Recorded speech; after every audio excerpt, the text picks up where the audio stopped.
Assalamualaikum warahmatullahi wabarakatuh. Bertemu lagi dengan saya, Derianto. Di pertemuan hari ini kita akan membahas tugas dan kuis di mata kuliah ketentuan umum dan tata cara perpajakan. Oke, selengkapnya sebagai berikut bisa dilihat.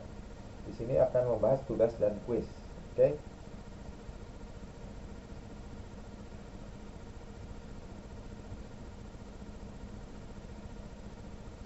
Nah, berikut tugas dan kuisnya bisa dilihat. Di sini menjelaskan tugas 4, yaitu tugas pemberian tugas keempat, di mana kalian harus menyelesaikan setiap tugas yang diberikan dengan komposisi nilai yang sudah diberikan oleh masing-masing dosen, termasuk saya sendiri.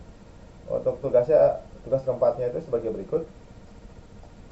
Nah, untuk tugas keempat, di soal pertama ini bisa dilihat langsung di sini dijelaskan apa yang dimaksud dengan wajib pajak. Kira-kira wajib pajak itu apa? Karena mungkin beberapa dari kita kan sudah paham dan sudah betul benar-benar mengerti dengan pengertian pajak dan wajib pajak itu sendiri. Dan banyak dari kita itu emang istilahnya yang sudah terjun langsung mengerti dan paham mengenai wajib pajak. Jadi tolong jelaskan apa yang dimaksud dengan wajib pajak di soal nomor satu berikut. Oke, seperti itu.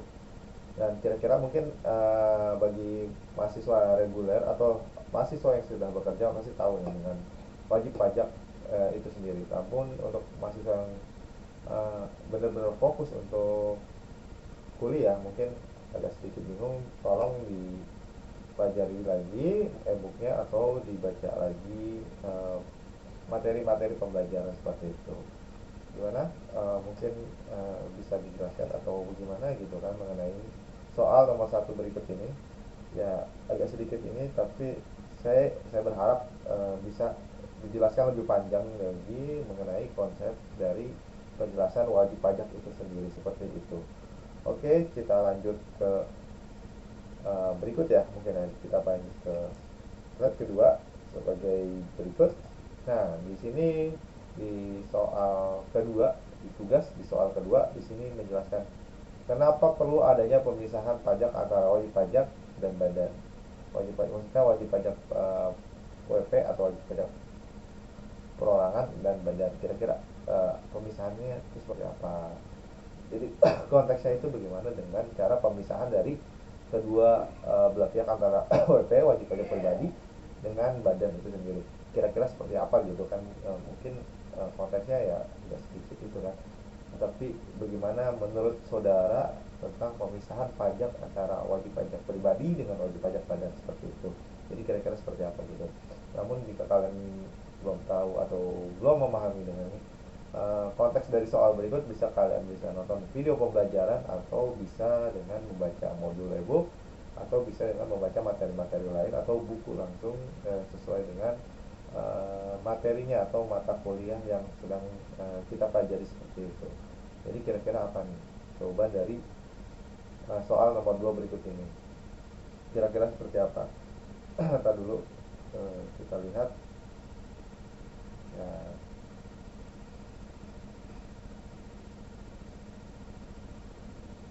Oke, ya mungkin beberapa dari kalian sudah menjawab ya atau sudah tahu nih jawaban dari yang kedua ini ya. Jadi agak gimana juga tetap kalian harus bisa menjawab mengenai kenapa perlunya ada pemisahan pajak antara wajib pajak badan dan wajib pajak, maksudnya wajib pajak pribadi dengan wajib pajak badan seperti itu. Ya kita mungkin sudah pada ada yang jawab ya. Karena saya yakin sudah ada yang menjawab, kita lanjut saja ke soal berikut. Oke ya. Berikutnya, nah di sini di soal ketiga di tugas keempat yang maksudnya tugas keempat di soal ketiga di sini jelaskan alur tata cara perubahan data bagi perusahaan mohon maaf bagi pengusaha kena pajak. Kira-kira perubahan datanya itu seperti apa tata caranya itu. Jadi harus benar-benar dilihat dari awal proses kesalahan hingga akhirnya ada proses perubahan dari pengusaha kena pajak itu. Jadi kira-kira seperti apa nih jawabannya itu kan. Dari itu tolong dijabarkan lebih rinci dan bisa dijelaskan lagi ya atau ditambahkan konteksnya menurut pendapat saudara atau pendapat kalian seperti itu. Jadi kira-kira jawabannya seperti apa dan konteksnya seperti apa, dan tolong jawabannya itu kalau bisa sih eh, dicampur adukan antara jawaban berdasarkan buku atau berdasarkan materi perkuliahan atau dengan jawaban kalian seperti itu, karena itu termasuk nilai poin plus juga gitu kan. Dan saya berharap kalian juga paham gitu dengan soal ketiga ini. Jika kalian belum paham, mungkin kalian bisa istilahnya menonton lagi video pembelajaran atau mereview video pembelajaran, atau bisa juga membaca e-booknya dan bisa juga mempelajari dari beberapa buku-buku sesuai dengan pengarang yang fokusnya ke arah mata kuliah, pengantar, ketentuan umum dan tata cara pembelajaran seperti itu. Ya, kita tunggu dulu, mungkin ada beberapa yang belum kelar atau beberapa yang masih bingung mengenai soal yang ketiga berikut ini. Namun saya berharap kalian bisa menjawab ya, karena saya lihat juga saya yakin banget beberapa mahasiswa sudah pada menjawab soal ketiga berikut ini. Oke, mungkin saya lanjut ya. Nah, di sini di tugas keempat, soal keempat di sini bisa dilihat sebagai berikut. Di sini ada syarat apa yang dibutuhkan untuk mengajukan permohonan. Mohon maaf, di sini saya kayaknya ada permohonan wajib pajak pajak pribadi non efektif. Kira-kira seperti apa nih syarat apa yang dibutuhkan untuk mengajukan permohonan wajib pajak non efektif? Kira-kira seperti apa nih permohonannya gitu kan?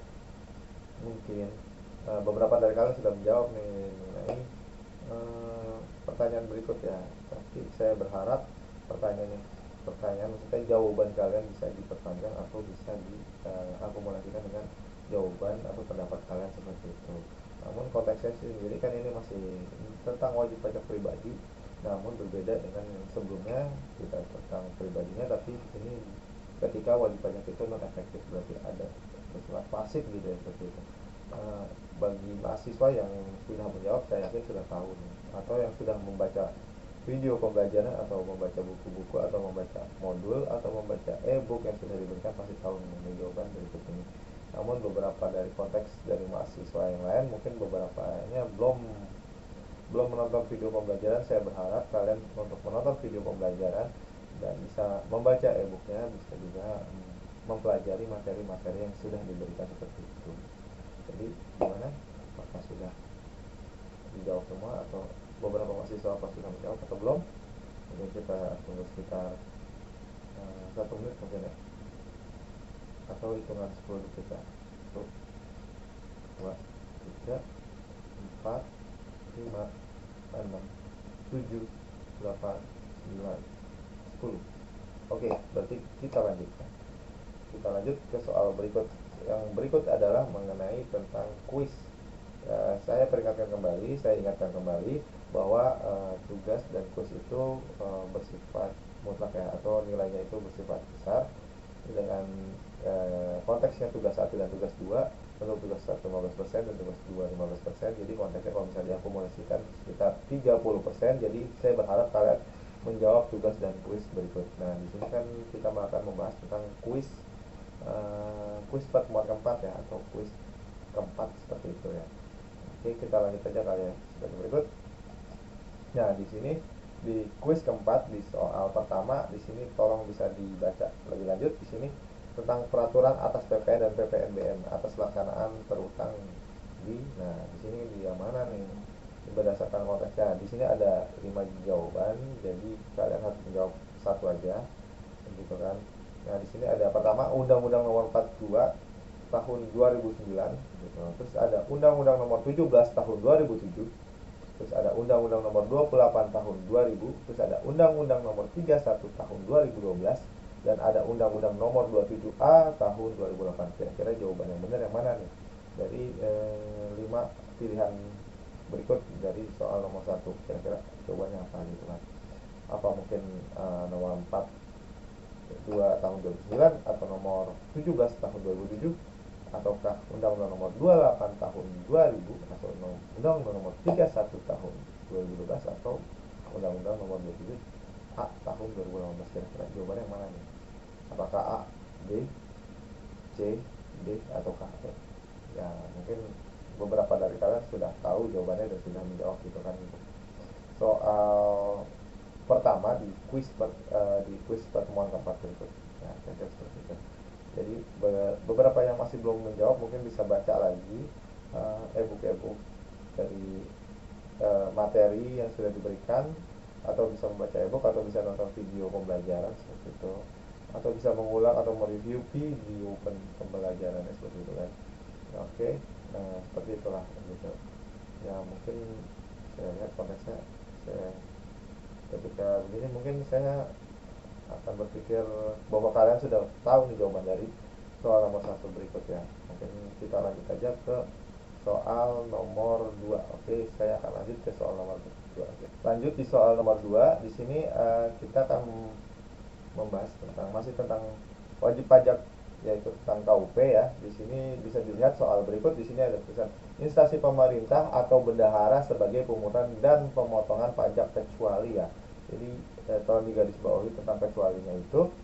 Ya, kira-kira jawabannya yang mana nih? Di sini ada yang pertama instansi pemerintah daerah tingkat 1, terus ada instansi pemerintah daerah tingkat 2, terus ada BUT, terus ada instansi pemerintah pusat, terus ada BKUD. Jadi kira-kira mana nih jawaban berikut yang kira-kira keliru gitu kan, atau kesalahan gitu. Di sini soalnya ada tulisan kecuali dan seperti itu. Jadi kira-kira mana nih instansi pemerintah atau bendahara sebagai pungutan pemotongan pajak kecuali?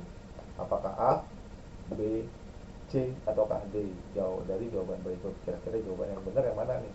Yang kita harus memilih jawaban yang benar-benar tepat sesuai dengan konteks pembelajaran gitu. Ya, kira-kira mana nih gitu ya. Mungkin ada beberapa kalian sudah menjawab gitu soal, namun ada beberapa yang belum menjawab.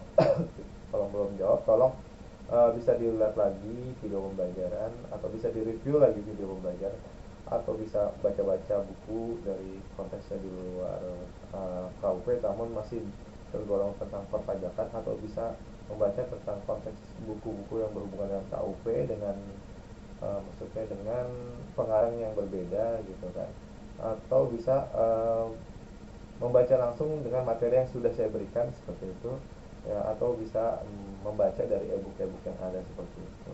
Nah, kira-kira jawabannya apa nih yang menurut kalian ya? Mungkin beberapa dari kalian sudah menjawab, jadi kita lanjut aja ke soal berikut.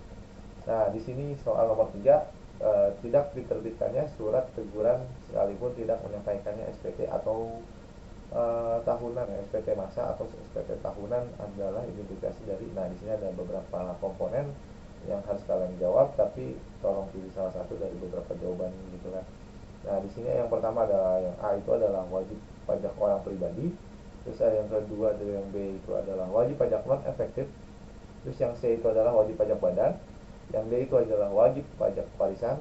Yang E itu adalah wajib pajak organisasi atau kelompok. Kira-kira jawabannya yang mana nih dari konteks soal berikut ya.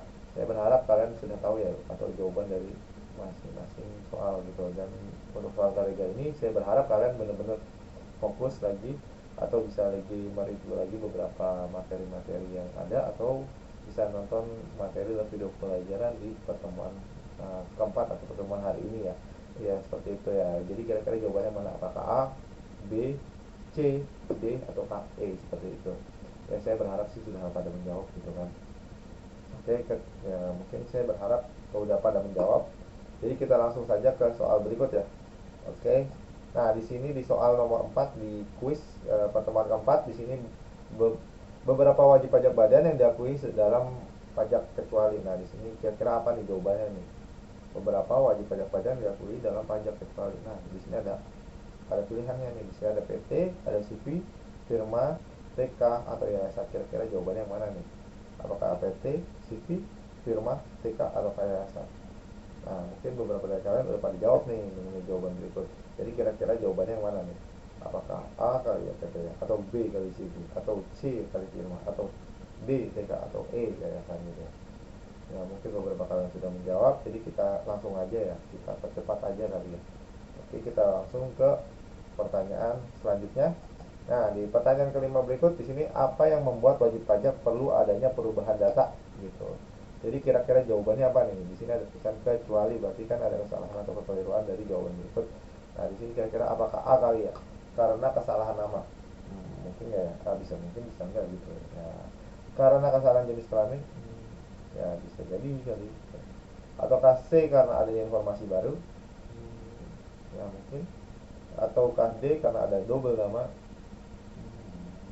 Bisa jadi, ataukah E karena adanya kekeliruan.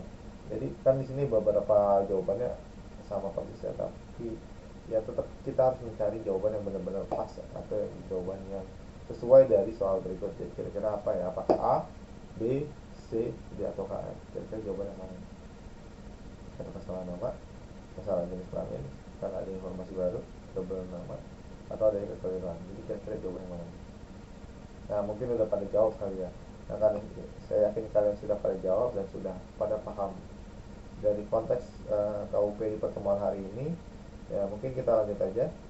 Nah, di pertemuan ini, dan terima kasih sudah menonton video pembelajaran atau video tentang materi berupa tugas ya. Di sini materinya berupa tugas dan kuis di pertemuan hari ini. Dan terima kasih juga karena sudah menonton videonya. Salam sejahtera untuk kita semua dan terima kasih. Wassalamualaikum warahmatullahi wabarakatuh.